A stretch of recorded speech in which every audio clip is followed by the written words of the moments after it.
Gemeente mag zitten.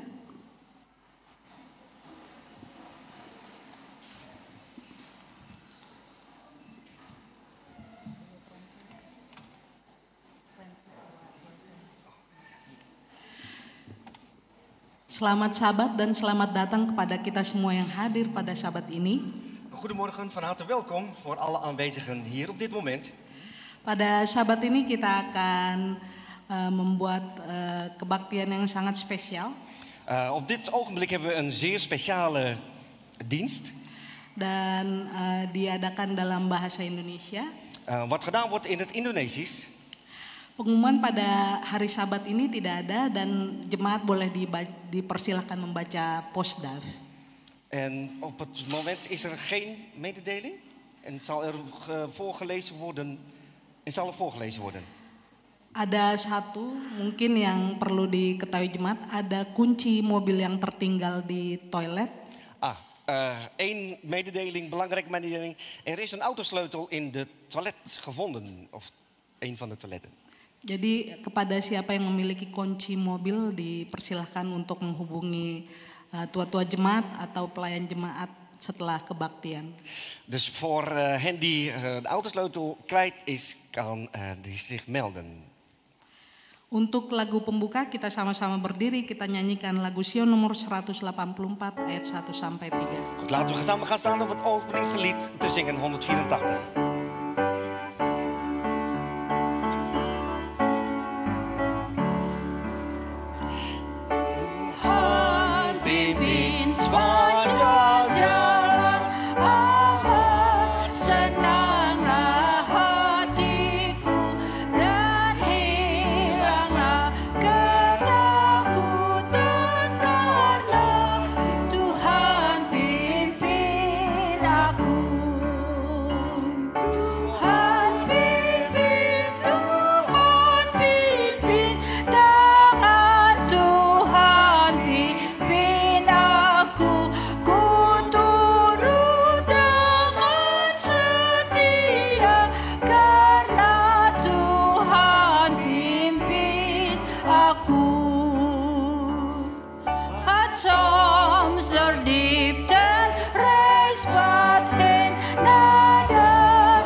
Alvorens we gaan bidden, heb ik even een verzoekje voor degene die een sleutelbos achtergelaten heeft in een van de toiletten hier, kan bij mij wel ophalen.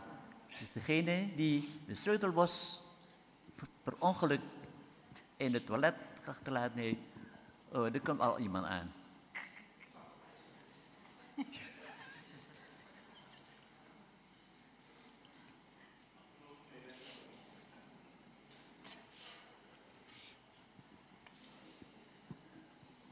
Goed, vandaag is een bijzondere dag. Laten we gaan bidden. Trouwe Vader in hemel, dank u wel, Vader, voor de gelegenheid dat wij hier in deze mooie Sabbatmorgen bij elkaar mogen zijn. Vader, we danken u voor al die zegeningen die wij mogen ontvangen in de afgelopen dagen.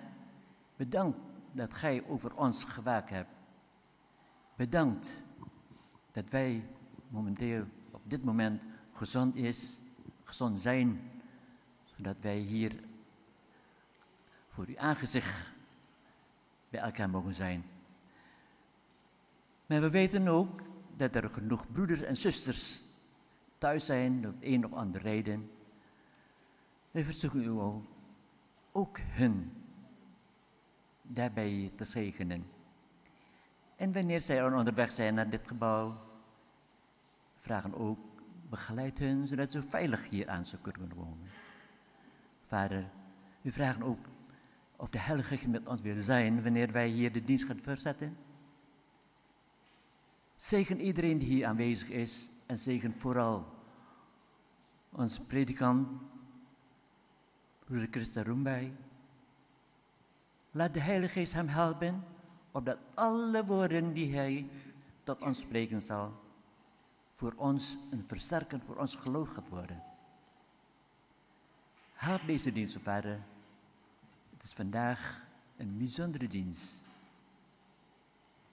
Help ons daarbij en we vergeef vooral ook al onze zonden en al onze fouten die we gedaan hebben. Denk ook aan de jeugd. Denk ook aan de kinderen. En denk ook aan de ouderen. In Jezus' naam. Amen. Amen. U mag gaan zitten.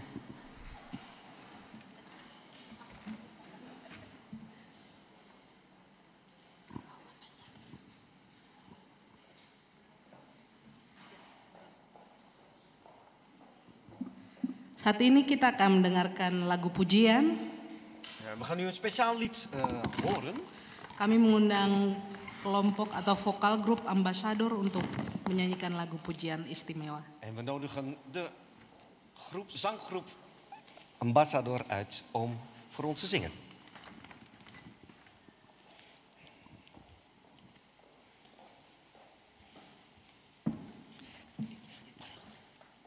Oh, ja. Oké. Ja.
Day by day and with this passing moment, strength I find to meet my struggles here, trusting in my Father's wise but woman. I've no cause forever and for fear. It will hurt this grand measure, gives unto his table his rest. Loving is part of pain and pleasure, mingling joy.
me then in every tribulation, so to trust the promises, oh Lord, that I lost not faith, sweet consolation offered me within thy holy word.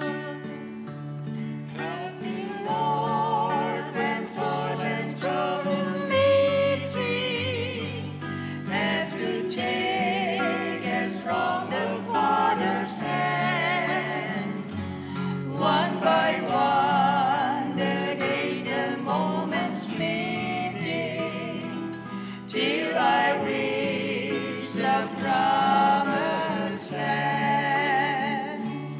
Help me, Lord, when toils and troubles meet me, have to take as from the Father's hand, one by one, the days, the moments fleeting, till I reach the promised land. One by one, the days, the moments fleeting, till I reach the promised land.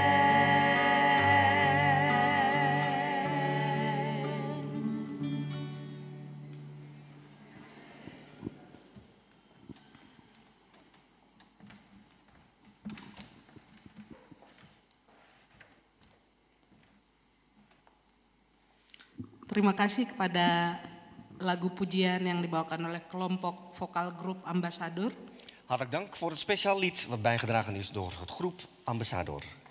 Ayat inti khotbah kita pada pagi ini diambil dari 1 Korintus 1 ayat 27 sampai 29. De schriftlezing van deze overdenking die is genomen uit 1 Korintiërs 1 vers 27 tot en met 29.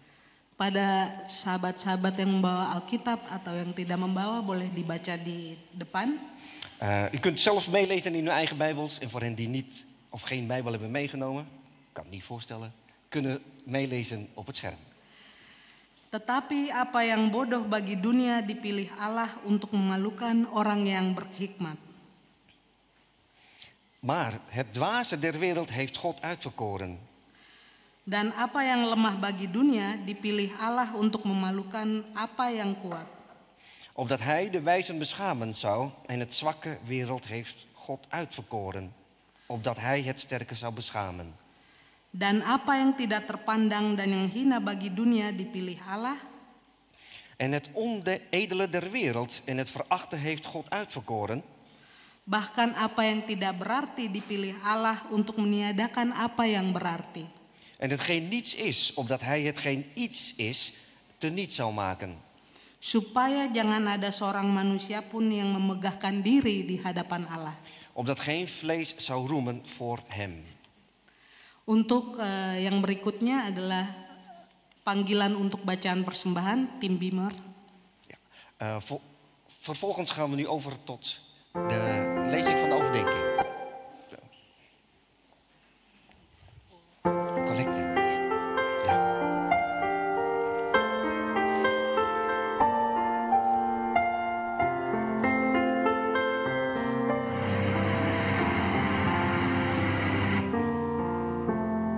It may not be on the mountain's height or over the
Say what you want me to say, dear Lord. I'll be what you want me to be.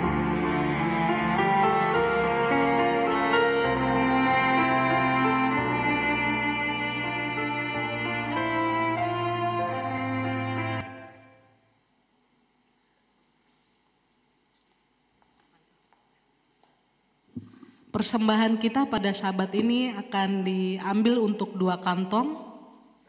Voor vandaag wordt gedaan door 2 collectezakken. Yang pertama untuk anggaran dan rencana gereja. En de eerste is voor de gemeentekas. Yang kedua kita punya 3 proyek seperti yang tadi sudah ditunjukkan di dalam video. En de tweede is voor 3 projecten die we zojuist hebben mogen zien op het scherm. Ada 3 proyek yang perlu kita ketahui. Yang satu tadi sudah ada di dalam video, keluarga misionari. En een daarvan is wat we kunnen te weten, is wat we zojuist hebben gezien op het scherm. Van een familie die daar is als missionaris. Mereka mendirikan sekolah, gereja, dan klinik di Papua. En ze hebben daar een kerk, een school en een soort van een ziekenhuisje. Yang kedua kita untuk keluarga misionari juga di pedalaman Papua, Pendeta Sadondang, yang memiliki anak asuh yang banyak. En voor de tweede is ook op Papua Nieuw-Guinea voor een andere missionaris die daar een weeshuis voornamelijk heeft. Yang ketiga adalah keluarga Arthur Sitompul dan Ibu Linda untuk orang yang sakit jiwa. En de derde is voor ook een familie die een psychiatrisch inrichting of hulp heeft. Bagi mereka yang menggunakan aplikasi GIF, boleh menambahkannya di dalam icon add a collection. En voor hen die bekend zijn met GIF, GIV, kunnen daarvoor de app gebruiken. Of de barcode, denk ik. Ja.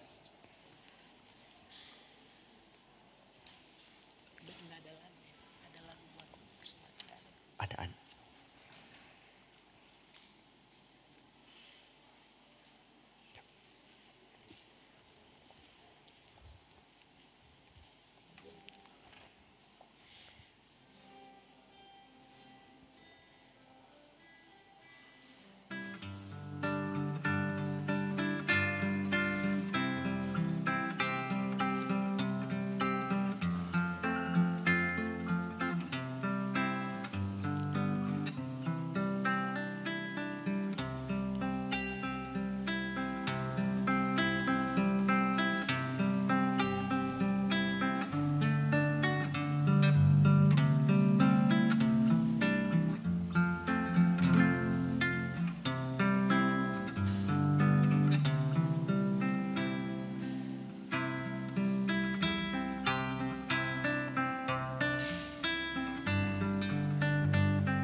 Mari kita sama-sama berdiri untuk doa persembahan. Laten we gaan staan om gezamenlijk te bidden.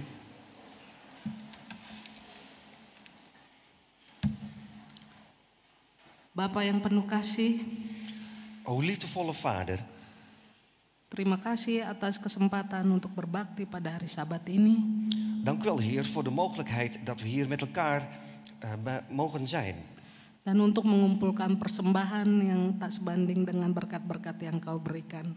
En door de collecte die zojuist is opgehaald en dat u het overvloedig mogen zegenen. Berkati jemaat yang telah mengumpulkan, En zegent u de gemeente die zojuist dit verzameld heeft. berkati juga mereka yang belum mampu memberikan. Maar zegent u ook hen die nog niet de mogelijkheid hebben om te kunnen geven. Dan berkatilah segala proyek dan pembangunan yang untuk pekerjaanmu, En zegent u alle projecten die voor u aan het werk gaan. sehingga kedatanganmu disegerakan. Opdat uw wederkomst spoedig komt. Dalam nama Tuhan Yesus kami berdoa. In naam van Jezus bidden wij. Amin. Amen. Jemaat dipersilakan duduk. Neemt u plaats.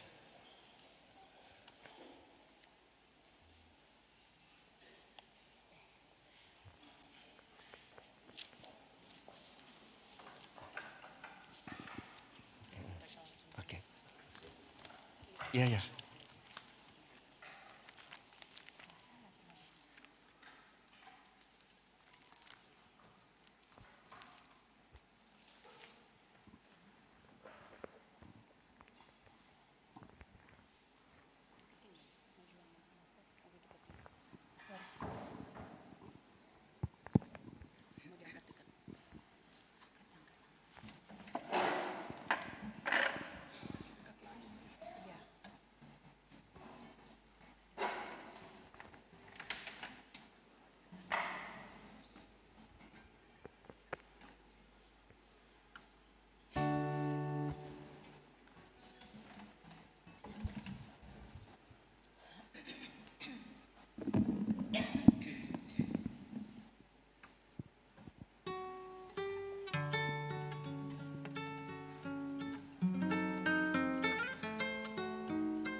Amin.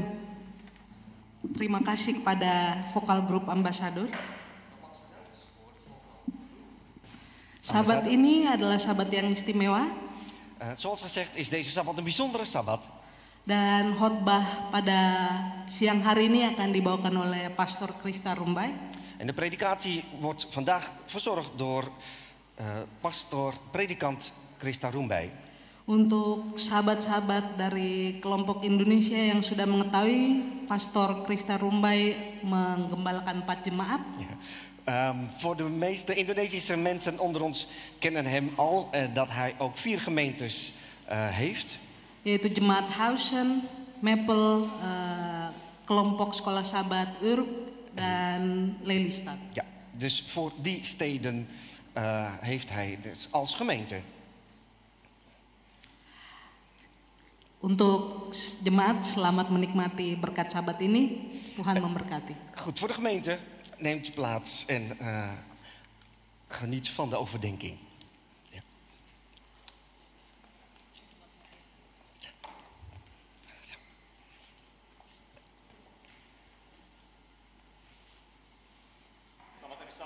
Saudara, Gezegende Sabbat, broeders en zusters.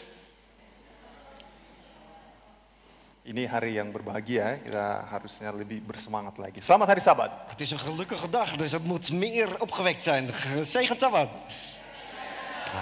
Ya, saya mohon maaf lagi karena ini kali kedua saya berkhotbah di sini, tapi harus bahasa Indonesia.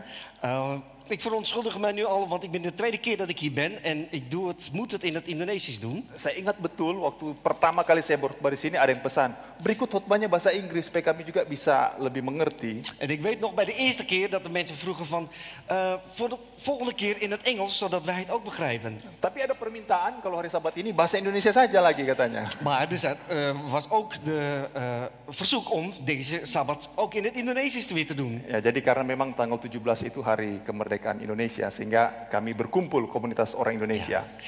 En omdat het afgelopen 17 augustus, donderdag, de bevrijdingsdag was, is het daarom dat we hier als veel Indonesiërs bij elkaar komen. Jadi kalau saudara-saudara mau dengar versi bahasa Inggris, boleh berkunjung ke jemaat saya di Lelystad atau di Maple atau di Urk.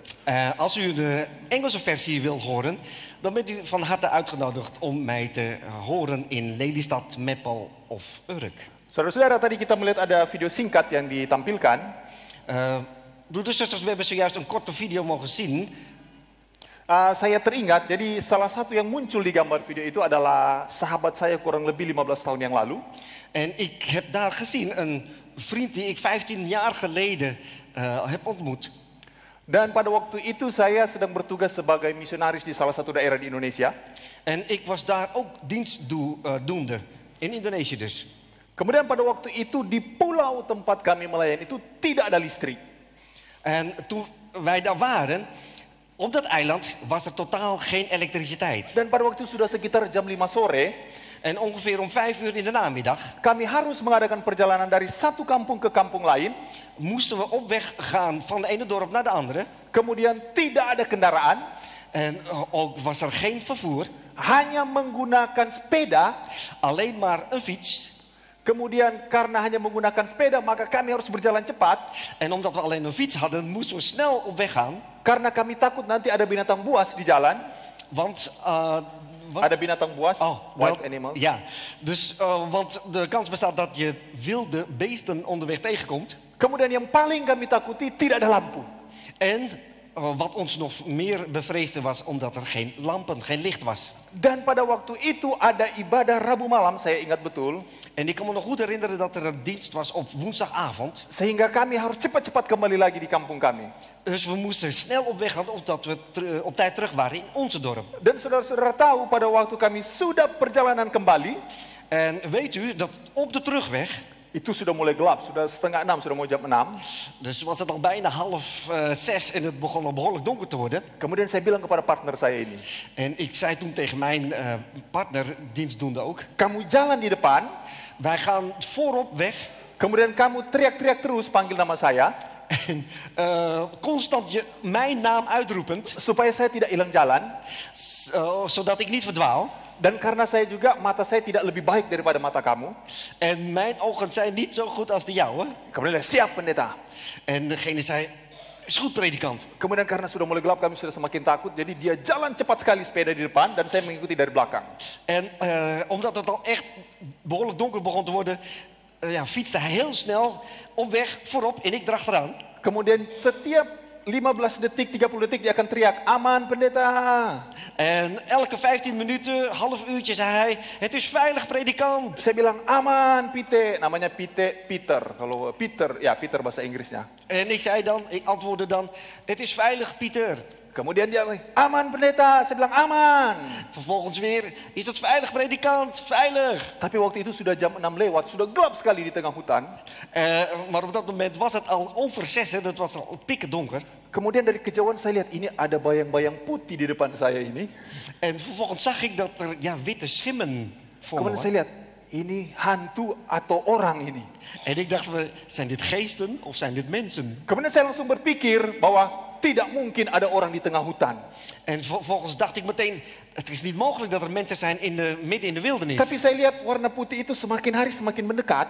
Maar ik zag dat die schimmen steeds dichter, sneller naar ons toe kwamen. Pada saat saya masih mempertimbangkan ini manusia, ini barang apa ini yang putih-putih depan saya ini. En terwijl ik nog nadacht van, zijn dit nou mensen of wat is het eigenlijk? Pada waktu saya sadar, En toen ik het in de gaten had, saya sudah di tanah. lag ik al op de grond. Saya sudah jatuh, saudara-saudara. Ik was dus al gevallen. Kemudian saya mencium bau yang aneh-aneh. En vervolgens rook ik iets raars. Karena ternyata saya menabrak sapi. Want ik botste tegen een koe. Dan sapi itu ada kotorannya di tanah, sehingga saya kena di kotoran sapi. En er was koeienvlaai op de grond. En ik raakte dus die koeienvlaaien. Kemudian partner saya ini dia sudah lari kencang sekali duluan ke depan. Maar mijn partner dus, die was al snel op weg. Saya bilang habis sudah saya ini di tengah hutan. En ik dacht van, het is afgelopen met me hier in Tapi midden. saudara-saudara, untungnya Maar weet u, toevalligerwijs kami sudah buat komitmen. hebben wij al afgesproken Saya bilang setiap 10 detik, 15 detik kamu harus teriak panggil nama saya. Aman pendeta. dat we hadden afgesproken elke 10 minuten, 15 minuten moesten gaan roepen, veilig predikant. Rupanya sudah ada lebih dari 1 menit dia teriak-teriak, saya tidak bersuara. Het was dus al meer dan een minuut dat ik geen antwoord gaf, dus niet terugschreeuwde. Dan sehingga akhirnya dia berhenti dan lihat, wah mana saya, tidak ada. En hij stopte dus en dacht, waar is de predikant? Ya akhirnya dia balik lagi untuk jemput saya. En uiteindelijk keerde hij terug om mij op te halen. Dan sayang sekali sepedanya sudah rusak. En mijn fiets was al kapot. Saya sudah bau sapi. En ik rook al daar de koeien. Dan kami harus jalan kaki, saudara-saudara. En we moesten dus te voet op pad. Ya saya memang ragu-ragu waktu lihat ini manusia atau setan, ternyata sapi, sapi putih. Kalau di Indonesia itu sapinya warna putih. Dus, terwijl ik dus toch aan het twijfelen was, wat is dit? Wat zijn deze witte schimmen? Het was dus, het waren dus koeien. Saya ada juga teman saya seorang tentara di Indonesia. Ik heb ook een andere vriend, een soldaat in Indonesië. Saya tidak tahu ini benar atau dia hanya karang-karang cerita, tapi ini yang dia sampaikan pada saya. En ik weet niet of het waar is wat hij heeft verteld, maar hij vertelde dus iets tegen mij. Dia bilang begini, ada satu ilmu yang ditakuti oleh tentara-tentara di dunia yang hanya ada di tentara Indonesia.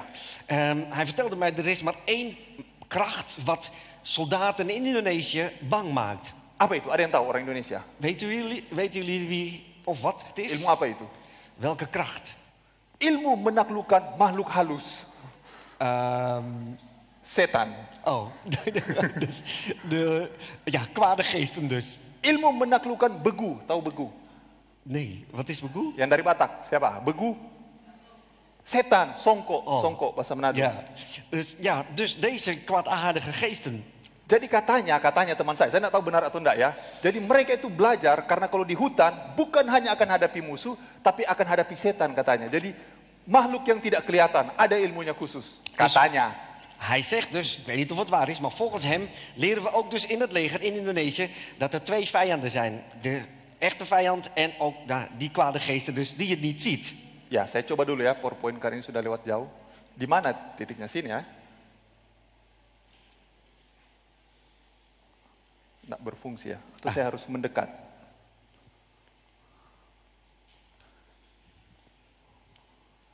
Harus begini ya. Ja.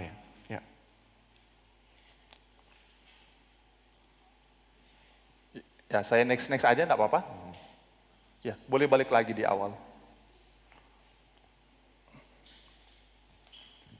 Di paling awal. Graag terug naar het begin. Oh, sorry, saya bicara bahasa Indonesia ya.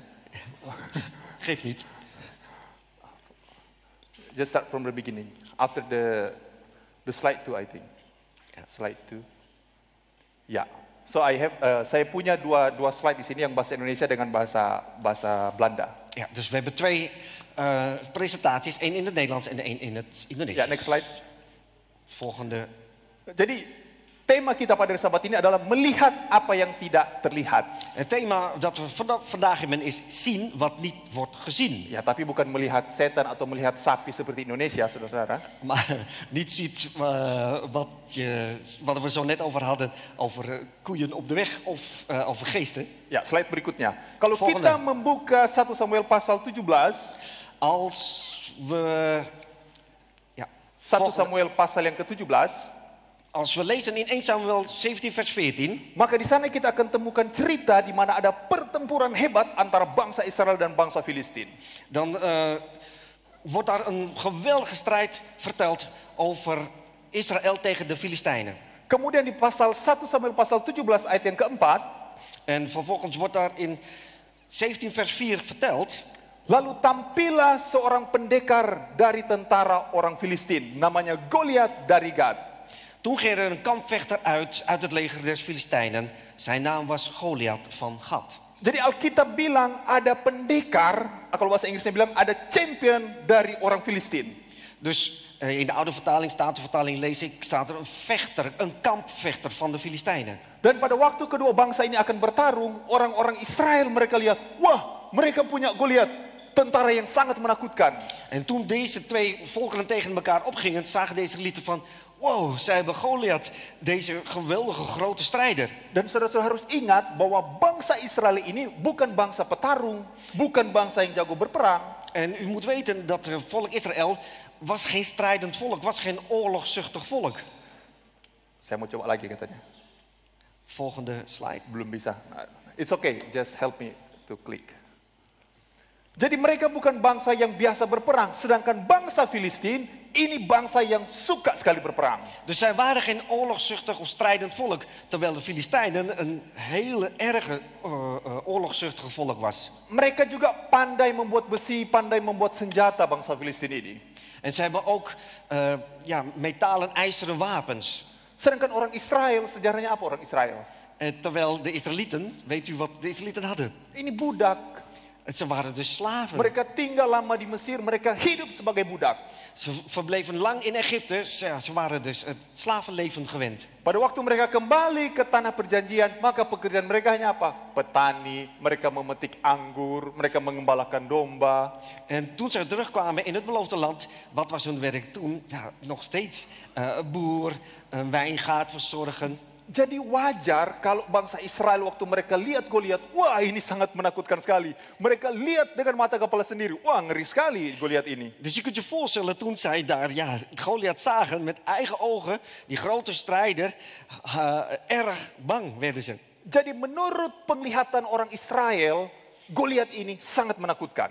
Dus volgens de overleveringen die Goliat hadden gezien, was het zeer beangstigend.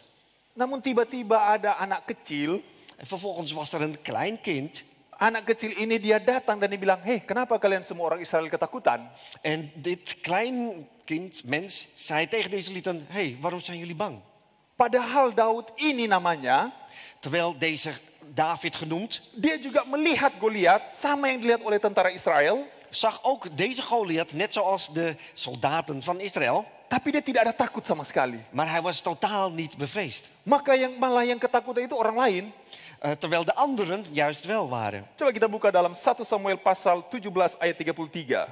Als we lezen in 1 Samuel 17 vers 33. Tetapi Saul berkata kepada Daud, tidak mungkin engkau dapat menghadapi orang Filistin itu untuk melawan dia, sebab engkau masih muda, sedangkan dia sejak dari masa mudanya telah menjadi prajurit. Maar Saul zeide tegen David, gij zult niet kunnen heen gaan tot deze Filistijn om met hem te strijden, want gij zijt een jongeling en hij is een krijgsman van zijn jeugd af. Jadi Saul juga raja Israel waktu itu, waktu dia lihat Daud, dia bilang, kamu anak kecil, anak ingusan. Sekarang lagi populer yang suka ikut politik, anak ingusan kamu. Dus toen koning Saul deze jongeling zag en zei van, hey jij jongeling, jij, ja, een benaming in de Indonesische politiek. Jadi karena Saul lihat ini Goliat badannya besar, kemudian Saul lihat Daud ini badannya kecil, dia bilang, aduh kamu tidak usah deh bertarung dengan dia. Dus toen Saul kijkt naar deze grote Goliath en toen naar die kleine David, die zei, laat nou maar zitten, doe nou maar niet. Ya tapi Daud dia bilang, kenapa sih kalian takut dengan Goliat itu? Maar David zei juist, maar waarom zijn jullie zo bang voor deze Goliath? Dan saudara-saudara tahu kalau baca di Alkitab, setiap hari Goliat dia tantang orang Israel karena orang Israel sudah ketakutan melihat dia. En zoals de Bijbel ons vertelt, dat elke dag Goliath het volk van Israël uitjouwde. Selama 40 hari lamanya, Goliat dia tantang terus orang Israel. Gedurende 40 dagen jouwde Goliath de Israëlieten uit. Ya, karena di beberapa gereja saya pernah jelaskan, dulu kalau perang besar antara dua bangsa, Want vroeger, kan ik het misschien even uitleggen, dat als er een volkeren tegen elkaar ten strijde ging, supaya tidak terjadi pertumbuhan darah yang besar, zodat er niet overvloedig bloed wordt vergoten, maka dari dua bangsa ini hanya akan kirim satu tentara terbaiknya saling berperang. Siapa yang menang, maka bangsa itulah yang menang secara keseluruhan. Tidak perlu semua bertarung. was het gewoonlijk dat er de beste strijders, één van elk volk, tegen elkaar gingen strijden. En voor degene die dan gewonnen had, moest de andere overgeven, zodat er niet veel strijd en bloed gevloeid werd. Ya, misalnya contoh, kalau ini cuma contoh saja. Hausen mau berperang dengan Den Haag, yang komunitas Indonesia. Als bijvoorbeeld Huizen tegen Den Haag gaat. Kami kirim Kak Julian, ketua jemaat, bertarung. Kemudian Den Haag kirim, Victor, maju, bertarung. En we sturen dan vanuit gemeente Huizen als ouderling broeder Julian tegen broeder Victor van Den Haag. Kalau Kak Julian kalah, maka kami akan kirim Om Jannes, badannya lebih besar lagi. En als broeder Julian verliest, dan sturen we broeder Janus, waar het lichaam groter van is. Kemudian kalau Victor kalah, Victor kirim, Om Ad, maju, kalah saya sama Om Jannes. En als broeder Victor verliest, dan sturen we Om Ad om ten strijde te gaan. Jadi hanya satu lawan satu saja. Dus alleen maar 1 tegen 1. Dan 40 hari lamanya Goliat menantang terus-menerus bangsa Israel. 40 dagen lang jouwde, schelde Goliath de Israëlieten uit. Dan 40 hari ini pagi dan petang. Jadi 40 kali 2 artinya 80 kali Goliat tantang terus orang Israel. En 40 dagen lang, 's morgens en 's avonds. Dat betekent maal 2, dus 80 maal. Tapi orang-orang Israel ketakutan karena mereka lihat, aduh besar sekali ini manusia ini. Maar de Israëlieten waren bang, want die zagen deze reus van, wow, dat is een behoorlijke vent. Tapi sebenarnya ada yang tidak terlihat dari Goliat. Maar er was iets wat je niet kon zien van Goliath. Ya, ini tidak ada di Alkitab, tapi komentar-komentar Alkitab banyak menulis tentang ini. En dit staat niet in de Bijbel, maar veel van Bijbelcommentaar of notities hebben het er hier over. Ya, karena kalau raksasa manusia yang badannya sudah terlalu besar itu tidak normal sebenarnya. Want gewoonlijk is het dat als zo'n lichaam zo groot is, is het abnormaal. Ya, ada namanya penyakit gigantisme atau akromegali namanya. En dat is dus een ziekte, wat zojuist genoemd werd. Kemudian orang-orang seperti ini biasanya pergerakannya sangat lambat karena ini manusia cacat sebenarnya. En gewoonlijk is het zo dat mensen die zo zijn uitgegroeid, zijn de bewegingen heel langzaam. Want het is eigenlijk gehandicapt. Hormonnya bertumbuh terus-menerus tanpa terkendali. En de chromosomen dus steeds maar groeien en blijven groeien. Bahkan jari-jari mereka ada bisa sampai 11, sampai ada 12. Dat er zelfs tot 10 of 12 vingers. Dan itu ada di Alkitab, kalau yang itu. Maar dat is wel in de Bijbel Ya, verteld. kita tidak perlu baca, tapi Alkitab bilang selain Goliat ada juga 4 raksasa lain. Mereka jari tangannya ada 6, jari kakinya 6. Ini manusia tidak normal memang. En in de Bijbel heeft het ook overal andere reuzen, waar 6 vingers en 6 tenen op elk voet en hand. Ya, tapi ini kan tidak terlihat jelas oleh bangsa Israel. Maar dit was dus niet duidelijk te zien door de Israëlieten. Yang mereka lihat bahwa Goliat ini badannya besar. Wat ze wel zagen was dat deze Goliath een reus was. Tapi mereka tidak berpikir, kenapa ya Goliat ini harus ada yang bantu bawa ke topongnya. Kenapa Goliat ini jalannya pelan. Maar ze hadden dus niet in de gaten ja, dat hij veel hulp moest hebben om zijn harnas. Of dat hij zo langzaam bewoog. Bahkan pada waktu Daud datang pada Goliat, Goliat bilang, kenapa kamu mendatangi aku dengan tongkat-tongkat? Toen David Goliath met elkaar dus tegenkwamen, je kon dus wel zeggen dat David zei van waarom heb je al die stokken nodig? Ya, tongkat-tongkat ya, bukan Ya. tongkat. Jadi ada lebih dari satu tongkat. Dus stokken in meervoud. Kalau bahasa Inggrisnya sticks. Ja, in het Engels dus. Tapi pada akhirnya, sebenarnya Daud itu hanya bawa satu tongkat. Maar uiteindelijk had David alleen maar 1 stok mee. Kemudian ayat lain di 1 Samuel 17 bilang, Goliat bilang, hey Daud, kamu datang ke sini, lawan saya. In een andere vers van 1 Samuel 17 staat dat, hey jij David, kom naar mij toe om tegen mij te strijden. Tapi Daud, dia bukan datang pelan-pelan, dia jalan. Tapi dia lari, karena Daud ini sehat, anak muda. Maar die David, die wandelde niet of was niet traag, maar rende, want hij was gezond. Namun saudara-saudara, bukan hanya bangsa Israel, bukan hanya Saul. Bahkan Goliat pun sendiri, dia hanya melihat apa yang terlihat di depan matanya. En niet alleen maar Saul en niet alleen het volk van Israël, maar Goliath zelf zag alleen maar wat zijn ogen zagen. Mari kita buka 1 Samuel pasal 17 ayat 42. Laten we lezen in 1 Samuel 17 vers 42. Begini Goliat bilang kepada Daud. Ketika orang Filistin itu menunjukkan pandangannya ke arah Daud serta melihat dia, dihinanya Daud karena Daud itu masih muda, kemerah-merahan dan elok parasnya. Dan orang Filistin itu berkata kepada Daud, anjingkah aku maka engkau mendatangi aku dengan tongkat. Lalu demi para allahnya orang Filistin itu mengutuki Daud. Toen de Filistijn opzag, en dit is dus Goliath, en David zag en zo verachtte hij hem, want hij was een jongeling, roodachtig, mitsgaders schoon van aanzien. De Filistijn nu zeide tot David, ben ik een hond dat gij tot mij komt met stokken?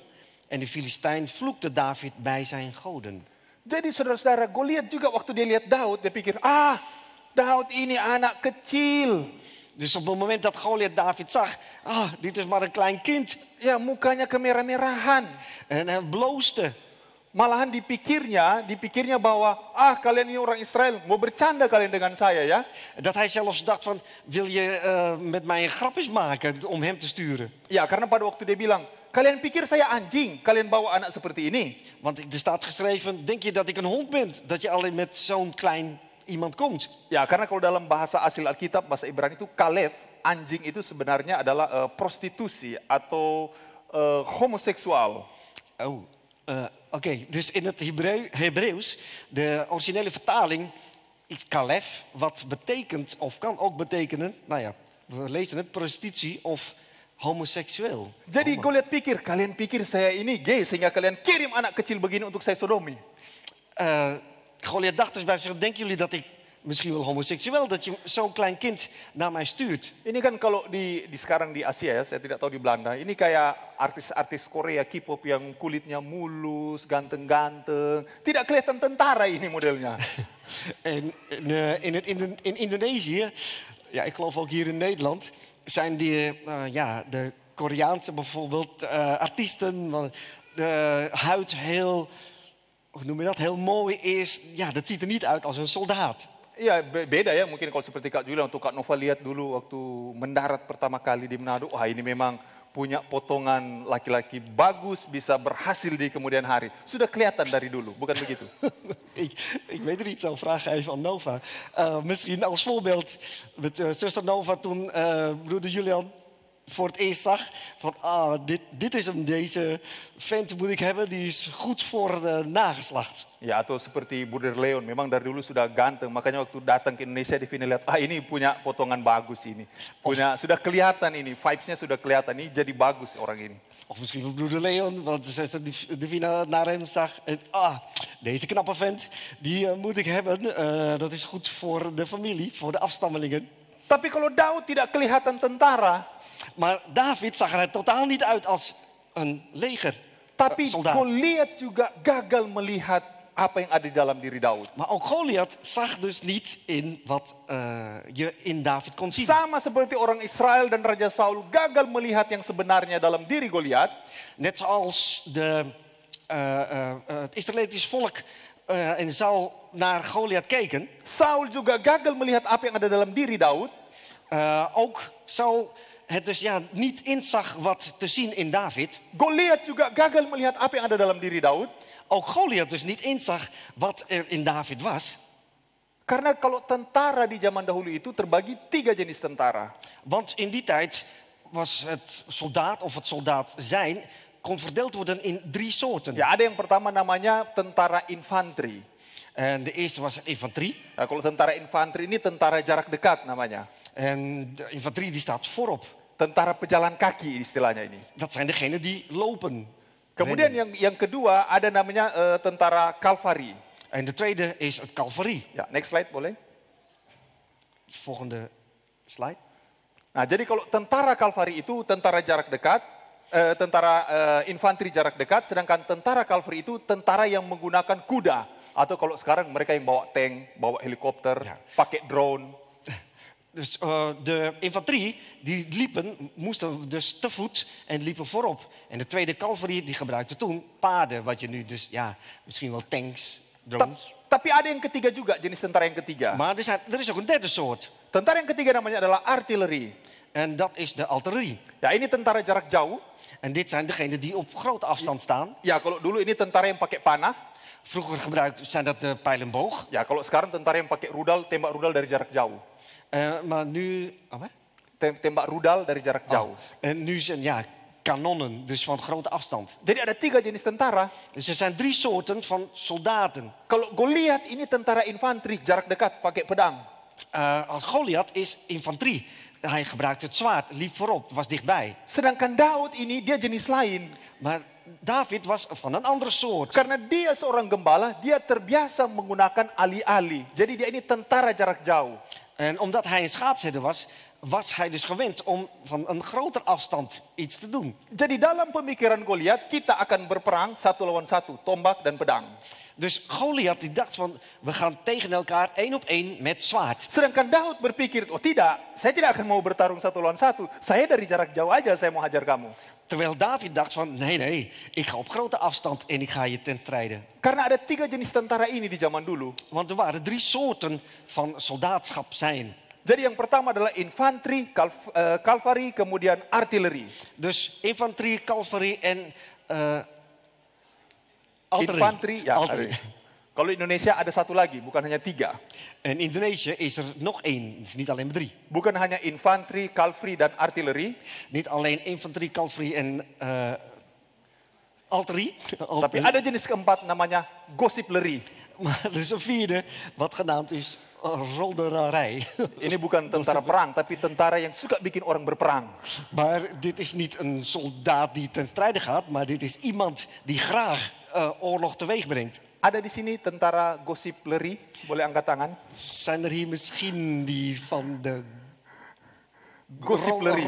roddelarij, gossiperie? Jadi saudara-saudara, ini beda dan ini yang tidak mampu dilihat oleh Goliat dari Daud. Dus dit zijn de 3 verschillen en dit is wat Goliath niet zag van David. Saudara-saudara, bukan hanya itu saudara-saudara. En niet alleen dat, broeders en zusters, Bahkan dat zelfs Samuel juga gagal melihat Daud.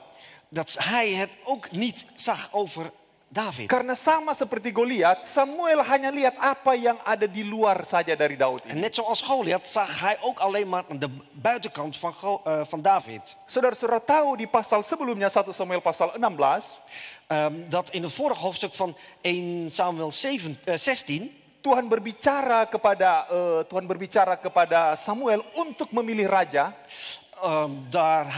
Daar God het over had met Samuel om een koning te kiezen. Kemudian Tuhan bilang, Samuel, kamu harus pergi untuk pergi melihat anak dari Isai dan pilih salah satu anaknya. Dat God zei tegen Samuel, je moet gaan om Isai daar de koning te zoeken. Kemudian kita buka di 1 Samuel pasal 16 ayat yang ke-6. Laten we over 1 Samuel 16 vers 6. Pada waktu Samuel sudah datang di rumah Isai, Toen Samuel kwam bij het huis van Isai, Kemudian Samuel bilang, Isai kasih keluar anakmu satu-satu dari yang paling tua karena sistem patrilineal. en Samuel zei tegen Isai, haal al je kinderen met de oudste voorop. Kemudian keluar anak pertama dari Isai.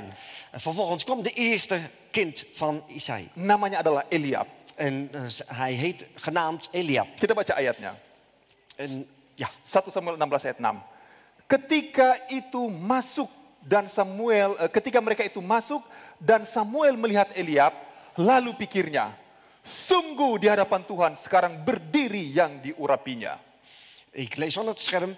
Toen zij arriveerden en Samuel Eliab zag, dacht hij, dit moet de man zijn die de Heer heeft gekozen. Jadi waktu Samuel melihat Eliab, Dus toen Samuel Eliab zag, Samuel langsung pikir, oh inilah Eliab yang akan menggantikan Saul menjadi raja Israel. dacht Samuel van, oh, dit is degene die de plaatsvervanger is voor Saul. Kenapa? Karena dia lihat waktu Samuel lihat, wah Eliab ini badannya besar, mukanya ganteng, dia punya kulit memang kulit orang yang biasa berperang. Toen Samuel dus voor het eerst Eliab zag van, oh, dit is een mooie jongen, goed van fysiek en aard, en dit moet een soldaat zijn. Sehingga Samuel berpikir, bah, udah kaunya ini akan dipilih. Dat hij dacht van, oh, dit is hem zeker. Songana tuh Tuhan pemaksud. Dit is wat u bedoeld heeft. Kenapa Samuel berpikir demikian? Waarom dacht Samuel zo? Karena Saul itu, Omdat Saul ini seorang raja yang badannya juga besar dan gagah. omdat ook Saul groot van gestalte was. Jadi Samuel berpikir Tuhan mau ganti Raja Saul. Dus Samuel dacht van God wil hem vervangen. Maka Tuhan akan pilih yang lebih gagah daripada Saul. Om een nog knapper, mooi van gestalte iemand te kiezen. Jadi waktu keluar Eliab, Dus toen Eliab naar buiten kwam, dalam hatinya Samuel ini lebih gagah dan ganteng daripada Saul. dacht Samuel in zijn binnenste, oh dit is hem, dit moet hij zijn. Mari kita buka 1 Samuel pasal 9 ayat yang kedua.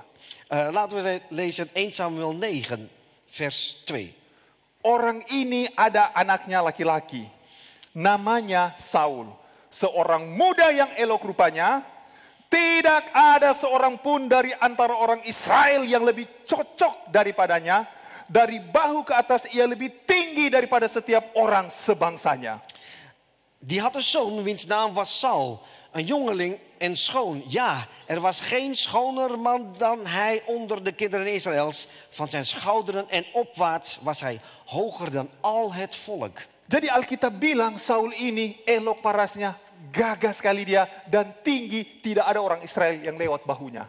Dus Samuel dacht van dit is degene die, niemand is zo mooier, schoner dan hem. Boven schouders en kop en schouders over iedereen uit stak. Sehingga Samuel berpikir, oh mau cari pengganti Raja Saul, jadi Eliab ini pasti lebih gagah daripada Saul. Dat Samuel dacht van, om Saul te kunnen vervangen, is deze Eliab nog mooier, beter van gestalte dan Saul. En dit moet hem dus zijn. Dan saudara bayangkan kalau kita lompat lagi ke 1 Samuel pasal 17.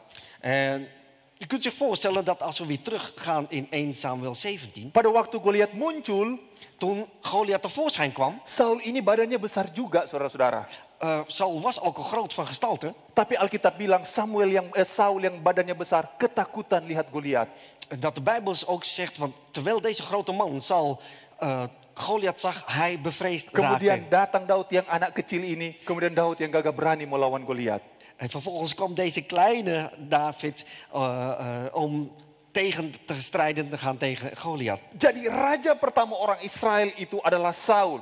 Raja yang ganteng, elok parasnya, raja yang paling tinggi di antara orang Israel. Semua orang Israel hanya sampai di bahunya. En de eerste koning van Israëlieten was mooi van gestalte, stak boven iedereen uit. Kemudian Samuel berpikir, Tuhan mau ganti si Saul ini, maka Tuhan akan ganti yang lebih gagah dan lebih tinggi daripada Saul. En vervolgens dacht Samuel, God wil Saul vervangen met nog iemand die beter en schoner van gestalte is. Itu sebabnya kita memiliki ayat 1 Samuel pasal 16 ayat yang ke-7. En dat is waarom we deze vers moeten lezen van 1 Samuel 16 vers 7. Pada waktu Samuel berpikir, ini sudah dia ini. Eliab ini akan jadi raja Israel. En toen Samuel dacht van, dit is hem, dit is degene die God wil. Kemudian Tuhan langsung tegur saat itu juga kepada Samuel. Vervolgens berispte God Samuel op dat moment. Tuhan bilang kepada Samuel begini, En zei tegen Samuel, janganlah pandang parasnya atau perawakannya yang tinggi, sebab aku telah menolaknya. Bukan yang dilihat manusia yang dilihat Allah. Manusia melihat apa yang di depan mata, tetapi Tuhan melihat hati. zie zijn gestalte niet aan, noch de hoogte zijn statuur, want ik heb hem verworpen. Want dit is niet gelijk de mens ziet, want de mens ziet aan wat voor ogen is. Maar de Heere ziet het hart aan. Jadi sebagaimana bangsa Israel, Dus hoe dan ook dat volk van Israël. sebagaimana orang-orang Israel, Dus hoe dan ook dat volk van Israël. sebagaimana Raja Saul, Hoe het koning Saul. sebagaimana Goliat, Hoe dan ook Goliath. sebagaimana juga Samuel sendiri. Dat ook zelfs Samuel. Mereka semua hanya melihat apa yang ada depan mata. Zij zien alleen maar wat hun ogen zagen. Dan Tuhan langsung menegur Samuel. Tuhan bilang, jangan kamu lihat apa yang di depan mata. Dat de Heer Samuel meteen merispe van kijk niet alleen maar met je ogen. Tapi kamu harus melihat apa yang tidak terlihat.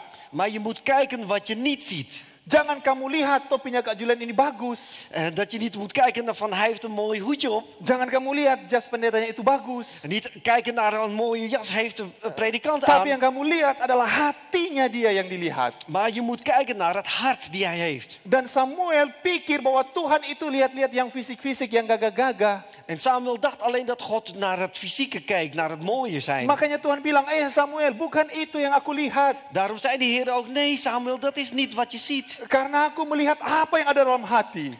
Want ik, de Heer, ziet wat het hart aangaat. Saul juga melihat Daud, dia lihat Daud ini kamu kecil. En Saul zag ook alleen aan David van, ja, je bent maar klein. Tapi dia tidak mengetahui bahwa Daud punya hati yang besar. Maar hij wist niet dat het hart van David groot is. Orang-orang Israel melihat bahwa Goliat ini badannya besar. Het volk van Israël zag Goliath van, wow, dat is een reus. Tapi orang-orang Israel tidak melihat bahwa Goliat ini hatinya kecil.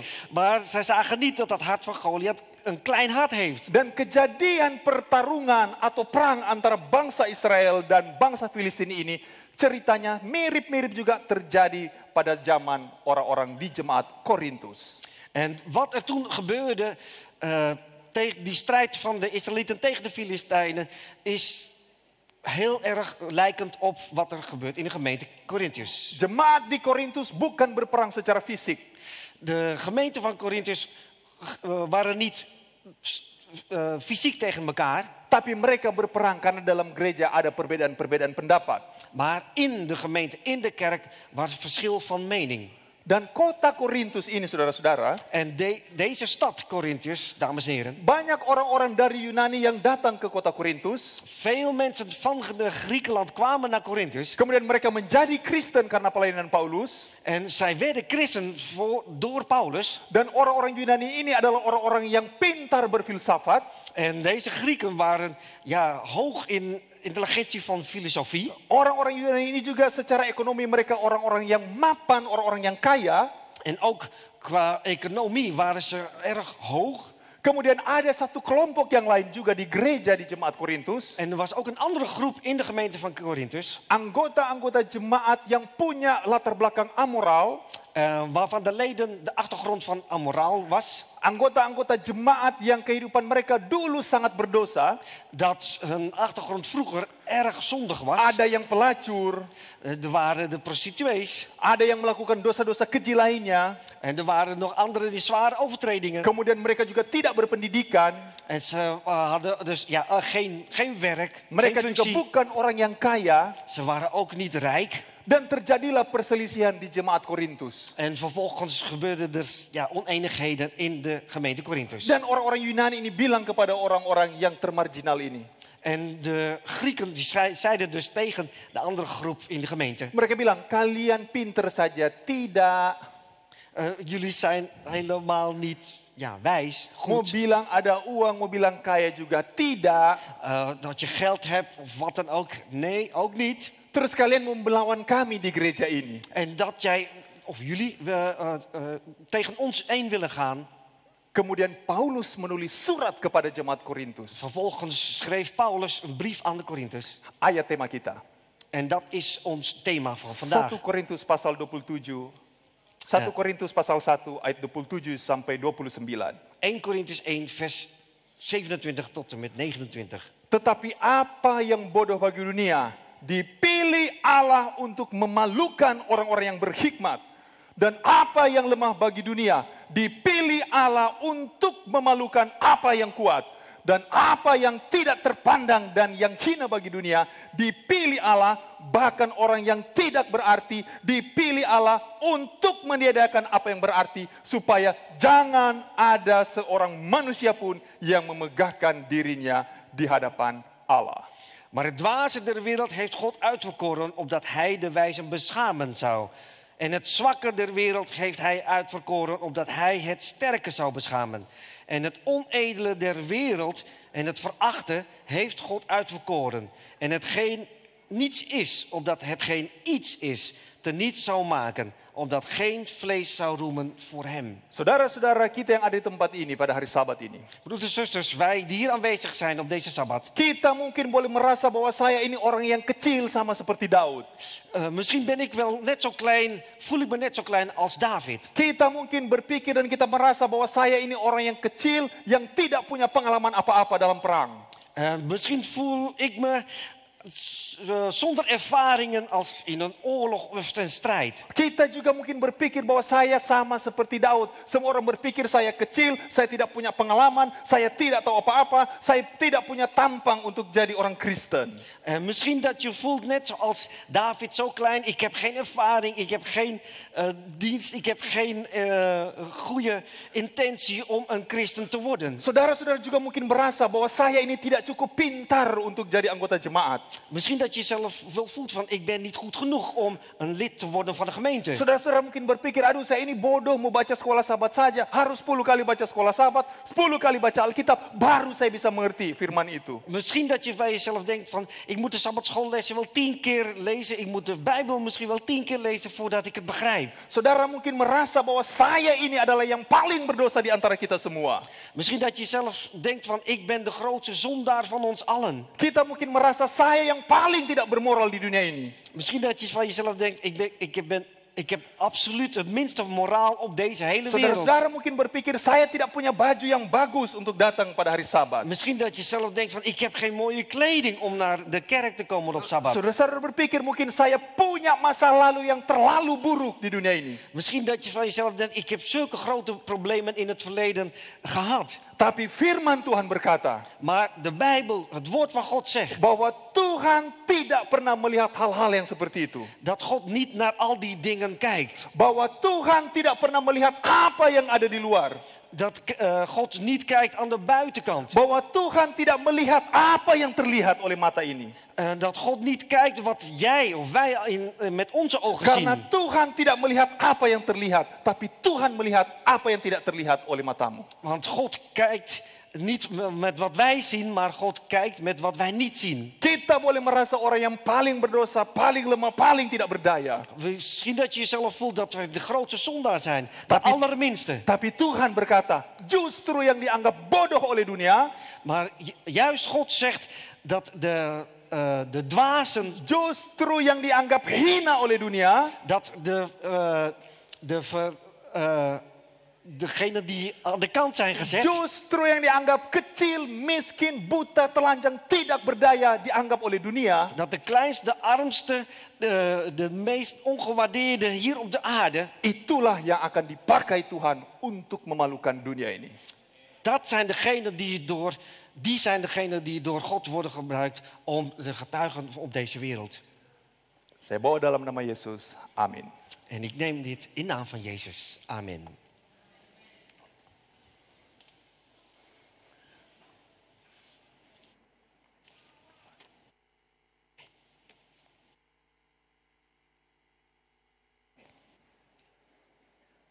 Hartelijk dank, broeder Christer, voor deze krachtige overdenking.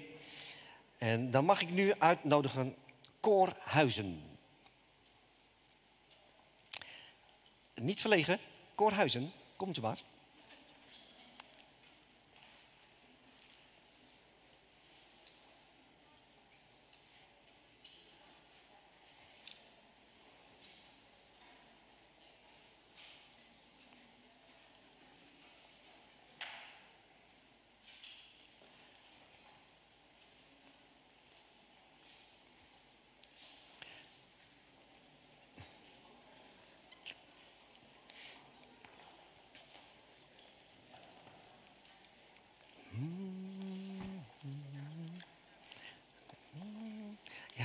dames Antika.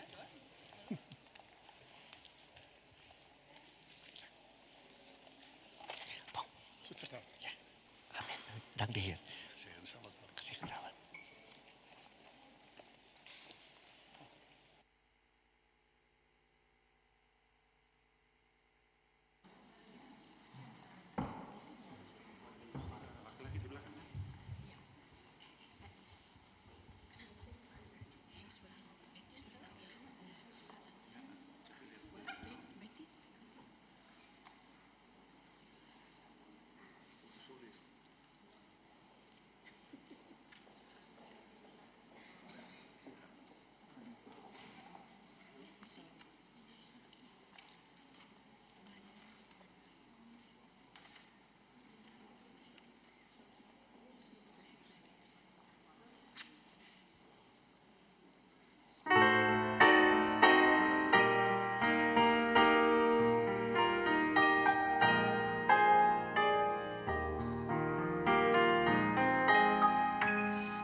Saudara-saudara, saya undang berdiri dan kita akan berdoa.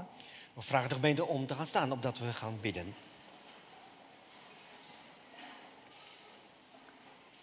Kita berdoa. Laten we bidden. Tuhan Bapa di surga, terima kasih untuk firman Tuhan yang boleh kami dengarkan. O Heere Vader in de hemel, dank u wel voor het woord wat we zojuist hebben mogen horen. Kiranya firman yang sudah disampaikan bagaimana kami seharusnya tidak melihat apa yang ada di luar, Dat uw woord ons vertelt dat wat we zien aan de buitenkant, namun lebih melihat kepada hati sesama kami manusia. juist naar de innerlijke, naar de harten van de mensen moeten kijken. Dan terima kasih juga Tuhan, Engkau telah mengingatkan kami bahwa Engkau tidak melihat apa yang ada di luar kami. En dank u Heer dat u ons eraan herinnert dat u, o Heer, juist niet aan de buitenkant kijkt van de mens. Namun Engkau juga melihat kedalaman hati kami. Maar dat u ook kijkt naar het binnenste van onze harten. Kami boleh merupakan manusia yang berdosa, lemah, tidak berdaya, dan kurang pintar.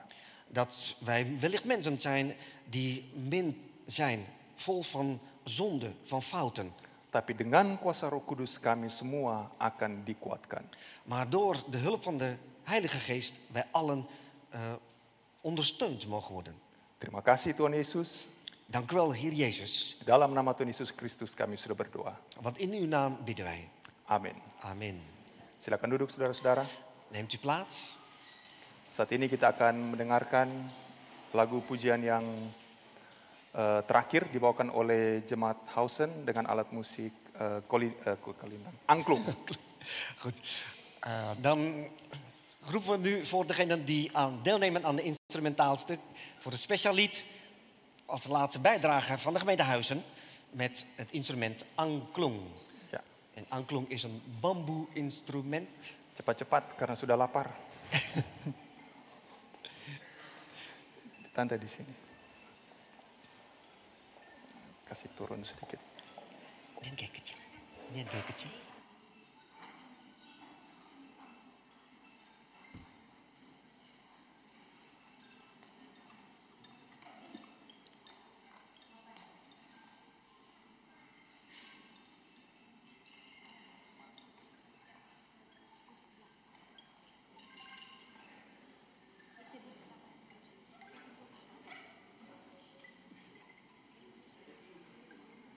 C ya? Iya apa C?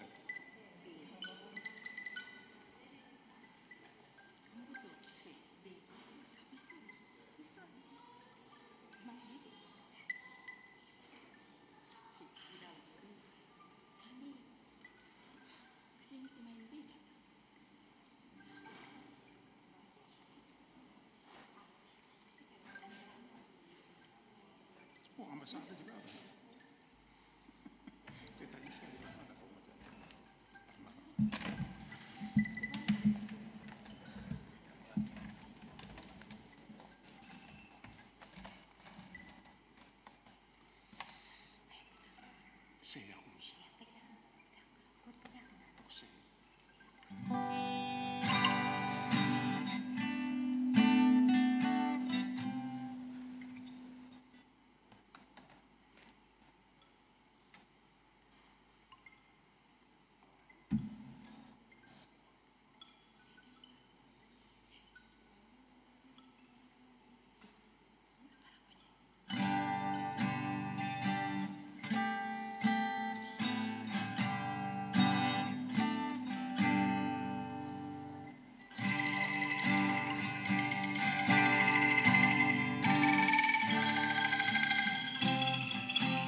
Terima kasih kepada Jemaat Hausen yang telah membawakan lagu pujian istimewa dengan angklung. Hartelijk dank voor gemeente Huizen voor de bijdrage van instrumentale bijdrage door middel van de angklung. Kita akan tutup rangkaian perbaktian kita pada Sabat ini dengan bangkit berdiri dan menyanyikan lagu penutup, lagu Sion nomor 145. Goed, laten we gaan afsluiten door gezamenlijk te gaan staan en te zingen van Sion 145.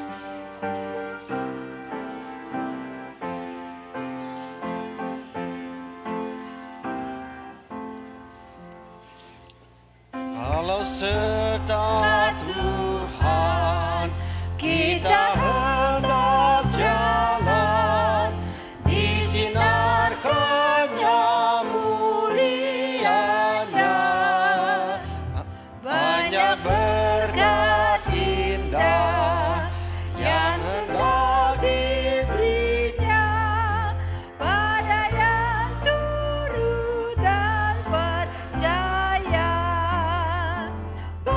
Percayalah, turut sabda Allah, hanya itulah jalan yang memberi kesenangan. Not a shadow concealed, not a cloud in the skies, but His word briefly leads away. Not a doubt, not a fear, not a sight nor a tear, but abide where we trust and obey. Trust and obey, for there's no other way to be happy in Jesus, but to trust and obey. Segala beban kita, segala duka cita, Tuhan lihat dan ditanggungnya. Ia akan bantu orang yang selalu setia, turut dan percaya. Percayalah, turut sabda Allah, hanya itulah jalan yang memberi kesenangan.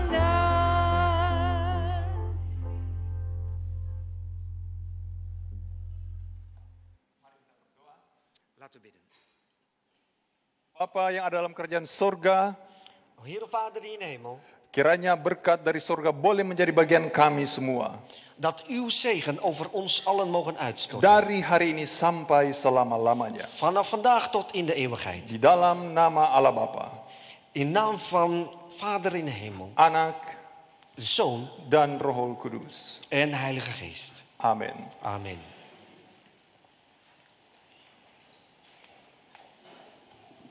Kebaktian kita pada Sabat ini telah selesai. Terima kasih kepada Jemaat Hausen, kepada KOR, pemusik dan partisipan yang telah hadir pada Sabat ini.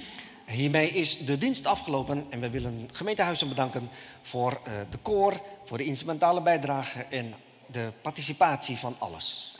Kita akan mendengarkan pengumuman, jemaat diundang untuk duduk. En we gaan nu luisteren naar mededelingen en verzoeken. Neemt u plaats, gaat u zitten.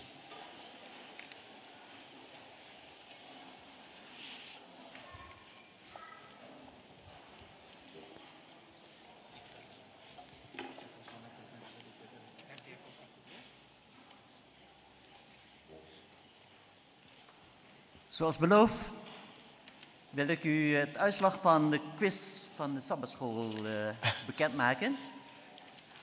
Blijkt dat het toch wel niet zo eenvoudig was geweest. Van al die inzendingen heb ik maar 2 mensen die 1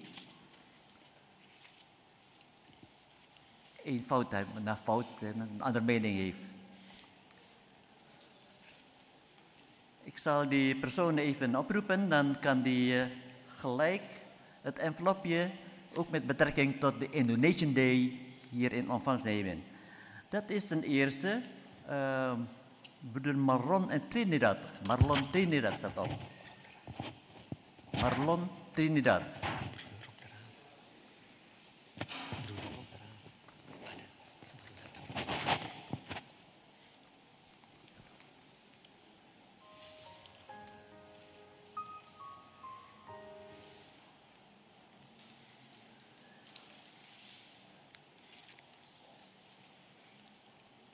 De tweede persoon is Jacobus. Zonder achternaam. Jacobus.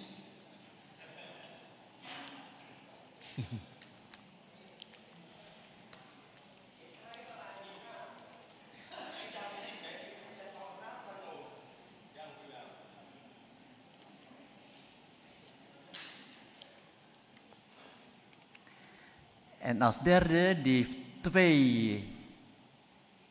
geen gelijke mening zoals we gedacht hebben. Dat is John. Ik denk dat de broer John Manalif is. John.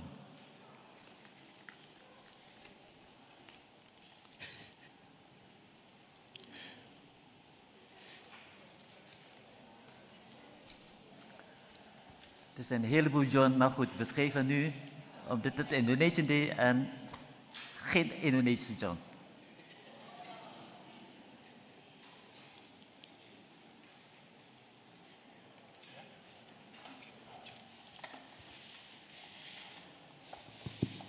Selamat sahabat semuanya, saudara-saudara.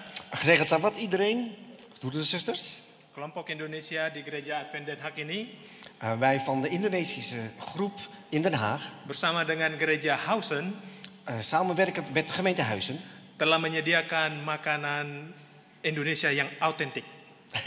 hebben voor u een authentische eten, keuken voorbereid. Sudah tersedia di ruangan sebelah, Het staat al voor u klaar in een andere ruimte.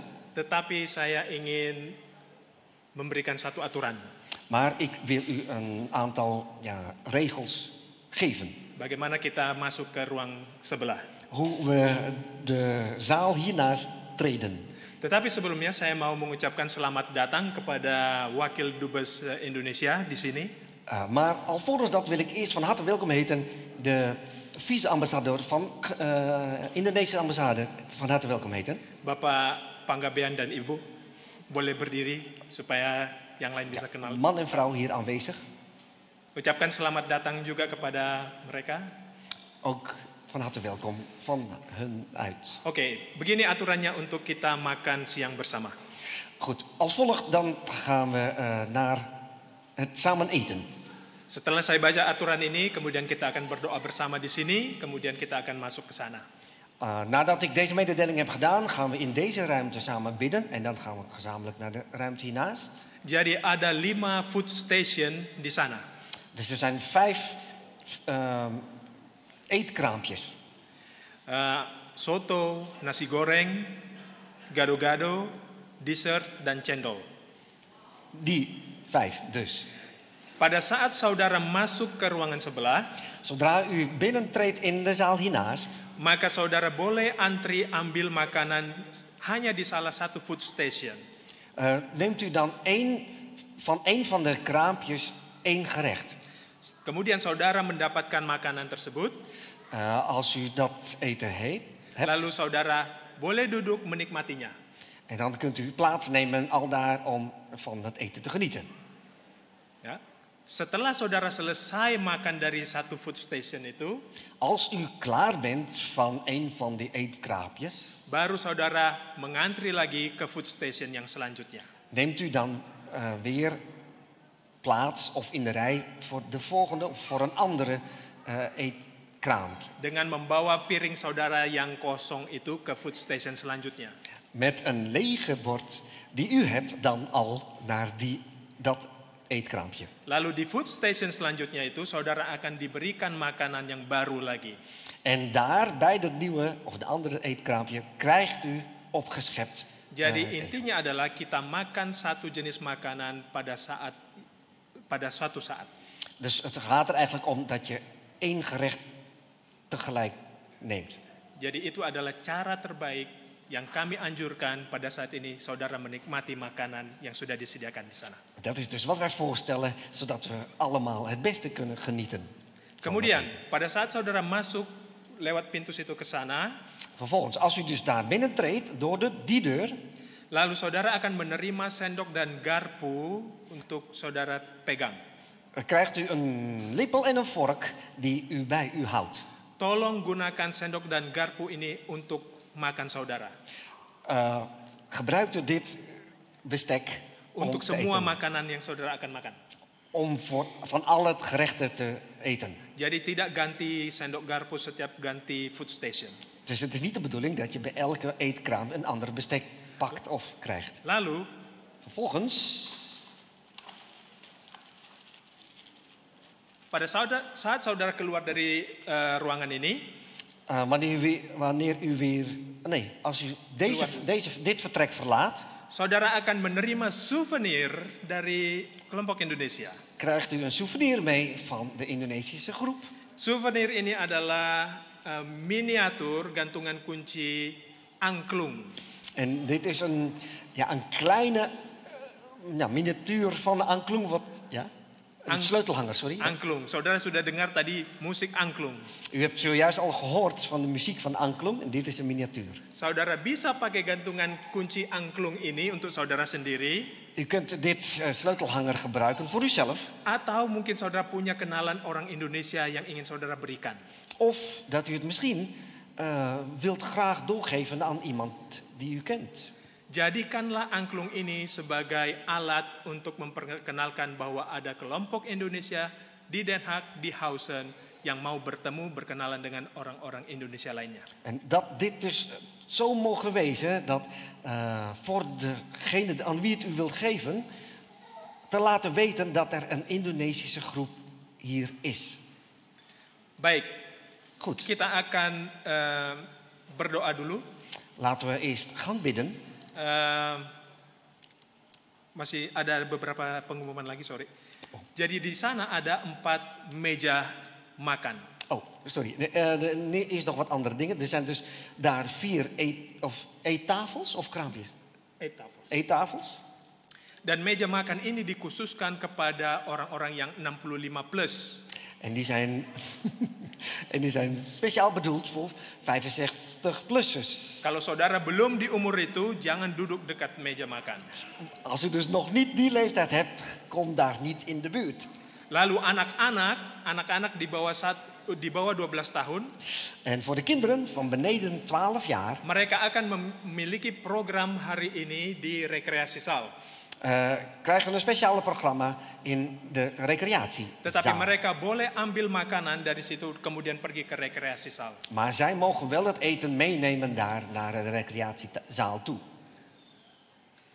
Kita akan masuk ke ruangan sebelah per groep. En we gaan zometeen dus naar de andere ruimte per groep. Grup yang pertama yang akan masuk adalah mereka yang 65 tahun ke atas. En de eerste groep die zometeen mag gaan is de 65 plus. Dan anak-anak di bawah umur 12 tahun. En voor de 12-jarigen of jonger. Anak-anak di bawah 5 tahun kalau harus ditemani oleh orang tuanya boleh masuk juga ke sebelah. En voor de allerjongsten, waar de ouders van mee moeten, die mogen natuurlijk ook mee. Baik. Goed. Kemudian grup selanjutnya nanti akan saya atur dari sini. De andere groepen, die zal ik zo meteen vanaf hier regelen. Jadi yang pertama adalah 65 plus dan anak-anak. Dus als eerste is de 65 groep en de 12. Baik, kita akan sama-sama berdiri, kita akan berdoa bersama untuk makanan yang sudah disediakan. Goed, laten we gezamenlijk gaan staan en laten we gezamenlijk gaan bidden voor het eten wat al klaar staat. Baik, kita sama-sama berdoa. Laten we bidden. Bapa yang ada di sorga, Vader in de hemel, kami mengucap syukur atas kebaikan dan kemurahan-Mu kepada kami. we willen bedanken voor al uw goedheid en genade voor ons allen. Engkau yang telah memberikan berkat-berkat surga. U heeft ons de hemelse zegeningen gegeven. Jasmani, rohani, Fysiek als geestelijk. terutama pada sabat ini ya Tuhan. Die zo belangrijk zijn op deze Sabbat, Heer. Kami juga mengucap syukur atas berkat makanan yang sudah disediakan di ruangan sebelah. Ik wil ook bedanken, Heer, voor de zegeningen, voor het voedsel wat al voor ons klaar staat. Kiranya Tuhan memberkati makanan tersebut. Wilt u het voedsel zegenen, Heer? Menjadi kesehatan kami, menjadi kekuatan kami. Opdat we er kracht, gezond mee mogen worden. Sehingga dalam kekuatan dan kesehatan kami dapat bekerja untuk-Mu. Opdat we in die kracht en in de gezondheid in ons lichaam om te werken voor u. Memberkati setiap orang yang sudah menyediakannya pada sabat ini. Wilt u een ieder zegenen die het hebben voorbereid. Biarlah ini adalah untuk kepujian dan kemuliaan bagi nama Tuhan saja. Dat dit alles ter ere en ter glorie van u mogen wezen. Di dalam nama Yesus kami berdoa. In naam van Heer Jezus bidden wij. Amin. Amin. Baik, pembicara akan ke sana. Salaman. De Silakan duduk kembali. Ja, neemt u Sorry. nog even plaats. De spreker, ja, zal ook hier aanwezig zijn om u een hand te geven. Jangan keluar dulu. Ga nog niet naar buiten. Ya. Saudara boleh bersalaman kepada pembicara dan saudara akan keluar